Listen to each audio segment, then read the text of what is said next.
शिव विश्वास के स्वरूप है और पार्वती श्रद्धा के स्वरूप। श्रद्धा विश्वास केवल पुल्लिंग और स्त्रीलिंग शब्द का भेद है, बाकी तो श्रद्धा जो है वही विश्वास है, जो विश्वास है वही श्रद्धा है। शिव पार्वती में कोई भेद नहीं है। जैसे वाणी और वाणी का अर्थ एक ही है, जल और जल की तरंग एक ही है, वैसे ही शिव पार्वती अलग नहीं है, एक ही है। श्रद्धा विश्वास का मिलन। विवाह के पश्चात विदाई, जब विदाई होने लगी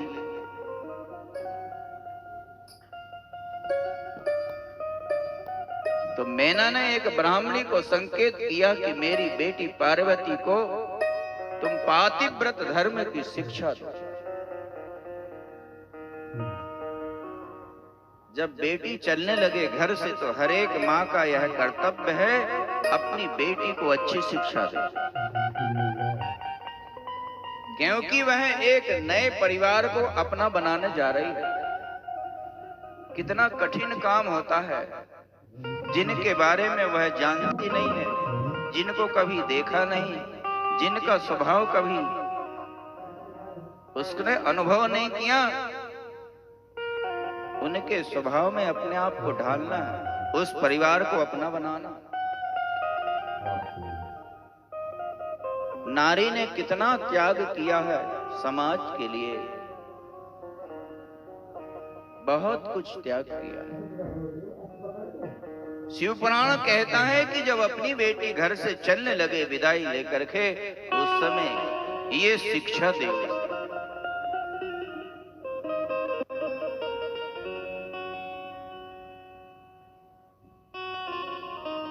मैना ने कहा, करेहु सदा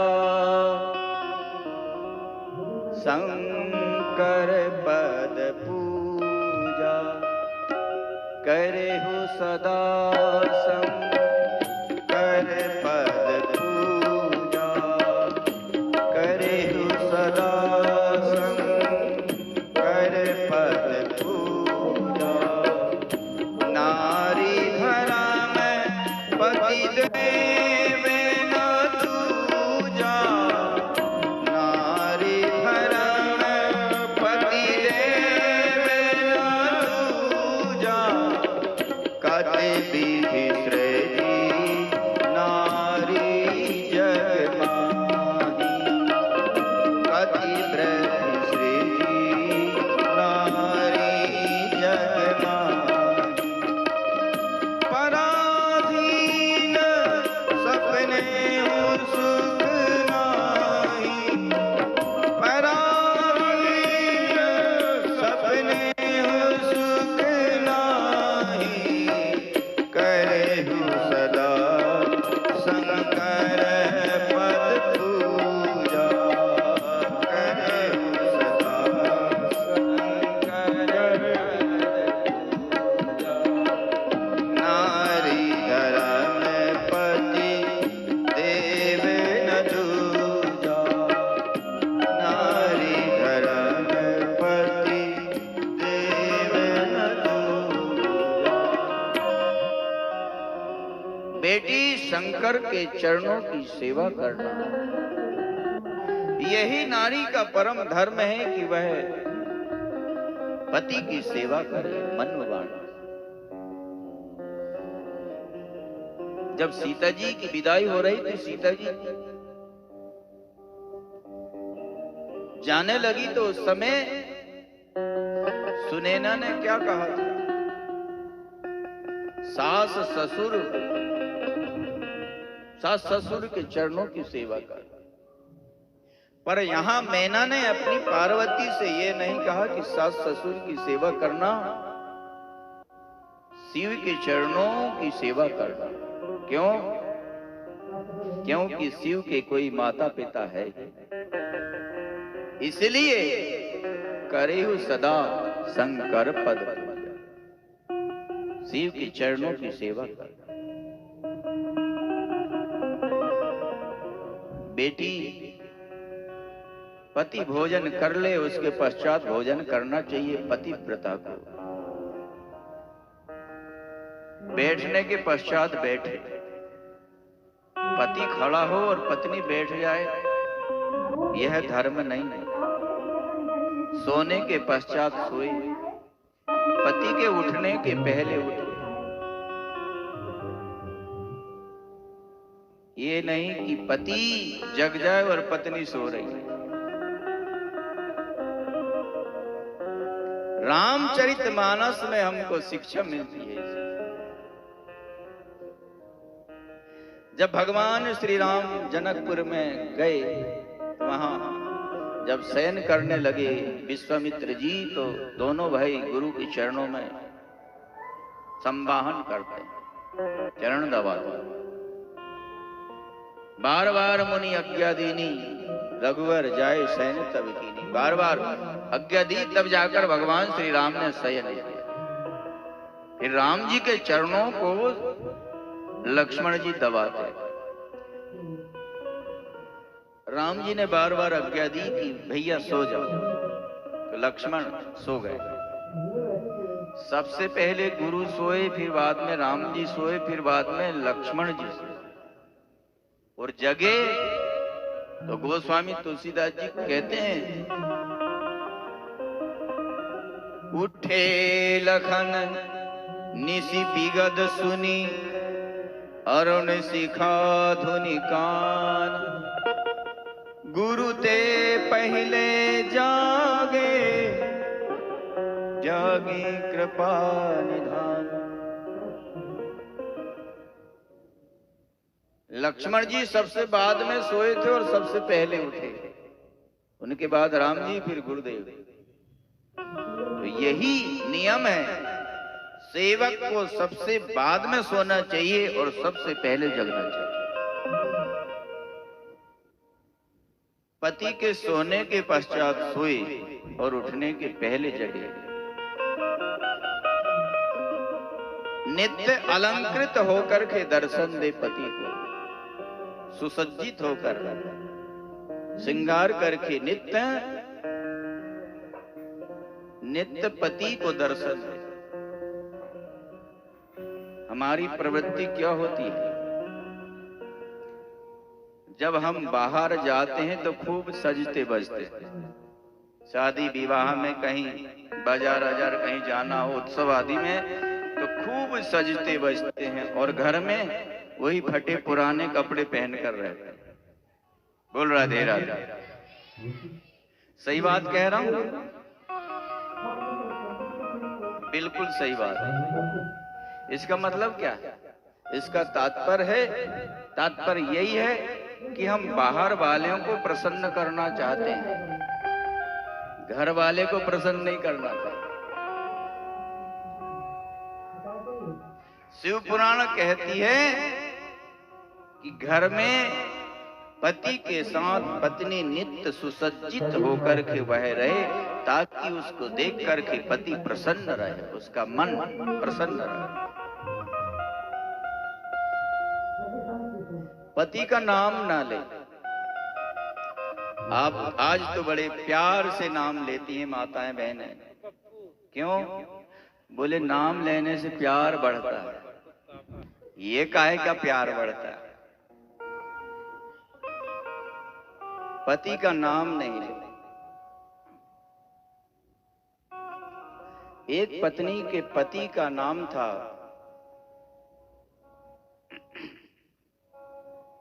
देवकीनंदन, और कथा सुनने जब जाए तो पंडित जी कीर्तन कराते थे, काली मर्दन कंस निकंदन देवकीनंदन तब शरण। तो वह आधा कीर्तन करे आधा नहीं करे, क्योंकि बीच में उनका नाम आता था। तो उसकी बेटी थी चंपा, उसने कहा कि माँ तुम कुछ सोच युक्त दिख रही हो बेटी, समस्या है, कथा अच्छी होती है, कीर्तन भी बड़ा अच्छा करवाते हैं, पर समस्या आती है। क्यों? बोले कीर्तन के बीच में तुम्हारे पिता का नाम आता, तो मैं पूरा कीर्तन नहीं कर पाता। तो चंपा ने कहा कि माँ कल मुझे कथा में ले चलना। चंपा कथा में आई साथ में। पंडित जी ने कीर्तन कराया, कालिये मर्दन कंस निकंदन देवी की नंदन तब शरणम। तो चंपा ने माँ के कान में कुछ कह दिया। अब वह भी कीर्तन करने लगी, कालिये मर्दन कंस निकंदन चंपा के पापा तब शरणम।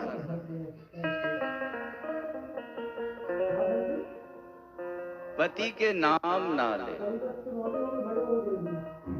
क्रोध करने पर क्रोध ना करे, मारने पर भी प्रसन्न होइए ऐसा कहे, बुलाने पर सब काम छोड़ इसके पश्चात भोजन करे। हमारे घर में कोई बीमार है, कोई वृद्ध है, तो वृद्धों को भोजन कराइए, बीमार को भोजन कराइए। कोई अतिथि आया है तो अतिथि को भोजन कराइए, इसके पश्चात भोजन करिए। यही धर्म है।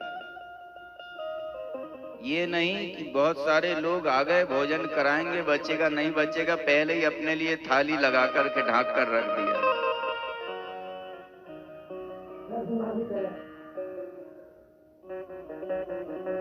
पति की आज्ञा के बिना कोई व्रत ना करे।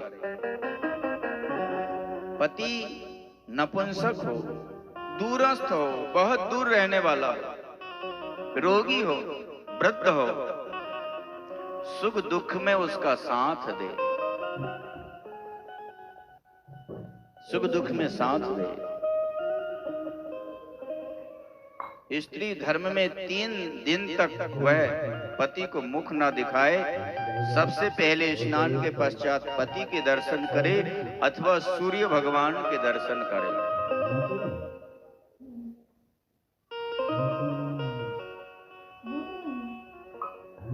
पति को जवाब देने वाली कुतिया होती है अथवा स्त्रगाली होती है। उच्चासन में बैठने, उच्चासन में ना बैठे, पति के ऊंचे आसन। दुष्टों का साथ ना करे, गाली गलौज ना करे और नित्य चरण दबाए। कौन कौन माताएं बहनें अपने पति के चरण दबाती? हाथ उठाओ जरा।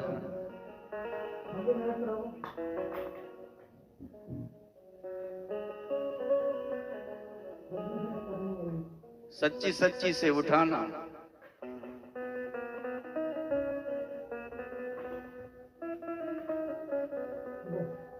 चरण दबाने जैसी कोई सेवा नहीं। चरण दबाने से कोई भी प्रसन्न हो जाए। गुरु को प्रसन्न करना है तो शिष्य उनके चरण दबाए, पति को प्रसन्न करना है तो उनके चरण दबाए। कितना ही पति नाराज हो, कितना ही गुस्सा हो, यदि पत्नी उसके चरण दबाने लगी तो सारी गुस्सा समाप्त हो जाएगी। नित्य पति के चरण दबाए। जो मारने पर मारती है वह व्याघ्री होती है।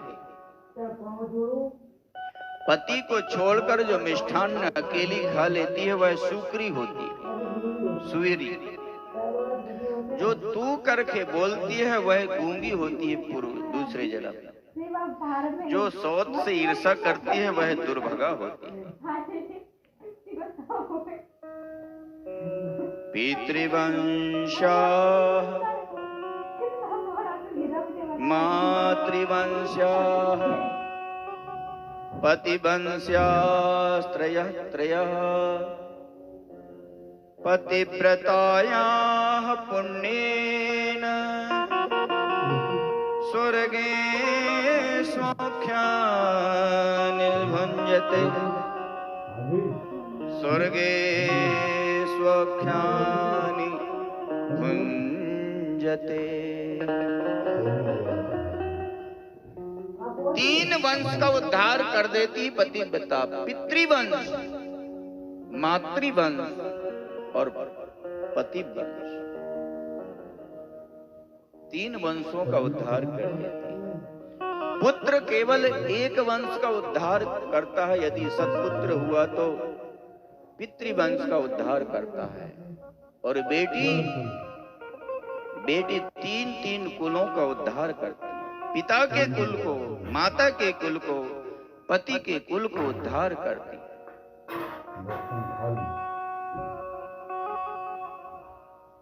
पार्वती डोली में बैठ गई।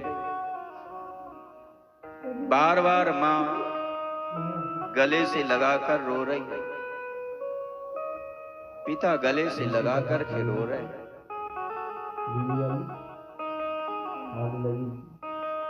बेटी की विदाई बड़ी दुखदाई होती है।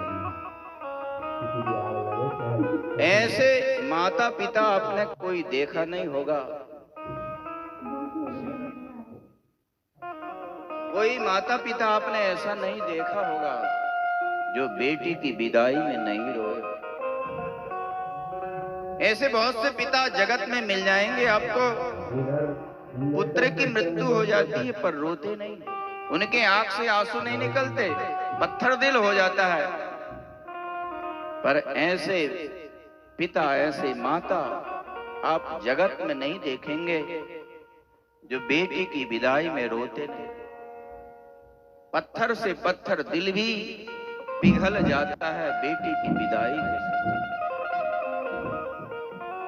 क्योंकि पिता जो होता है अपनी बेटी का घर बसाने के लिए अपना घर उजाड़ देता है।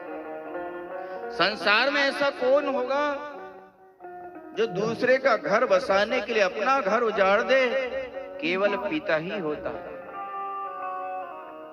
मेरी बेटी का हाथ पीला हो जाए, मेरी बेटी का घर बस जाए, अपना घर मकान गिरवी रख देता, बेच धक देता, जमीन जायदाद बेच देता है, गहनों को भी गिरवी रख करके वह अपनी बेटी का घर बसाता।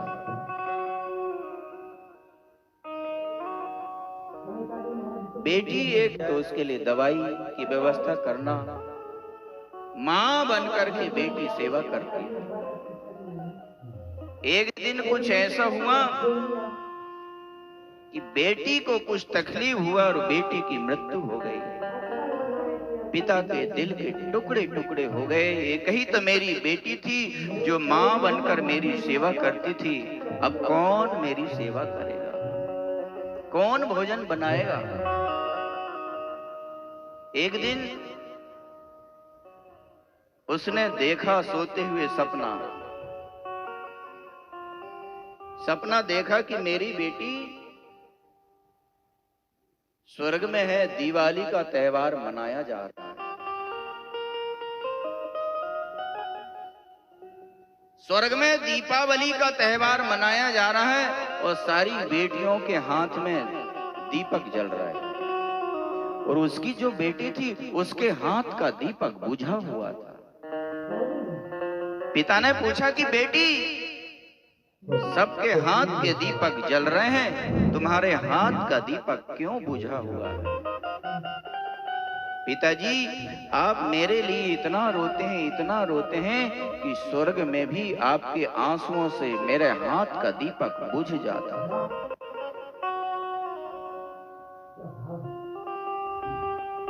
ऐसा प्यार दुलार भरा पात्र जब घर छोड़ करके जाता है तो पिता अपने आप को रोक नहीं पाता।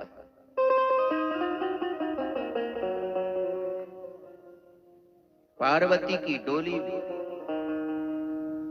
चली और पीछे पीछे हिमालय और मैना पीछे पीछे लगे। बार बार देख रही है पार्वती, क्यों? इसलिए कि मानो तो कृपा दृष्टि कर रही है कि बचपन से तुमने मेरा पालन पोषण किया, तुम्हारा घर भरपूर्ण रहे, कोई कमी न रहे।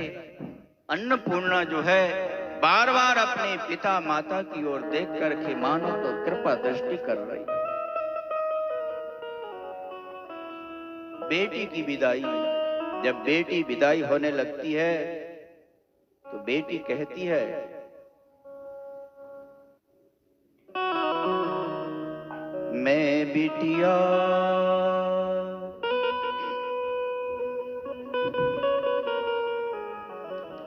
मैं बिटिया तेरे आंगन की, मैं बिटिया तेरे आंगन की, मैं बिटिया तेरे आंगन की, मैं बिटिया तेरे आंगन की। जाऊंगी बैठ के डोली, जाऊंगी बैठ के डोली साजन की,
पार्वती की डोली बहुत दूर चली आई, पीछे पीछे माता पिता भगवान शिव ने मना किया,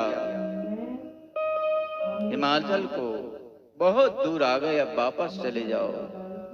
हाथ जोड़कर रोते रोते शिव के चरणों में प्रणाम करके हिमाचल ने कहा कि भोलेनाथ, आपको मैं क्या दे सकता हूं, आप तो पूर्ण काम ब्रह्म है, आपको किस वस्तु की जरूरत है? मेरी बेटी से कोई गलती हो जाए तो मेरी गलती समझकर उसे क्षमा कर देना, अपने चरणों की सेवा देना। आपकी ही याद में, आपकी प्राप्ति के लिए उसने इतनी बड़ी तपस्या की है। आपके बिना वह भोजन नहीं करती, उसे अपने चरणों की दासी बनाने, कोई गलती हो जाए तो मेरे शिक्षा में कमी जान करके उसे माफ कर देना। भगवान विदाई के समय में भगवान शिव भी अति करुणावश रोने लगे। पार्वती ने गुरुओं के चरणों में, माताओं की, ब्राह्मणियों के चरणों में प्रणाम किया, पुरोहितों का आशीर्वाद लिया, कैलाश आ गए, लौटे हिमालय, देखा घर सुना हो गया, गली सुनी हो गई।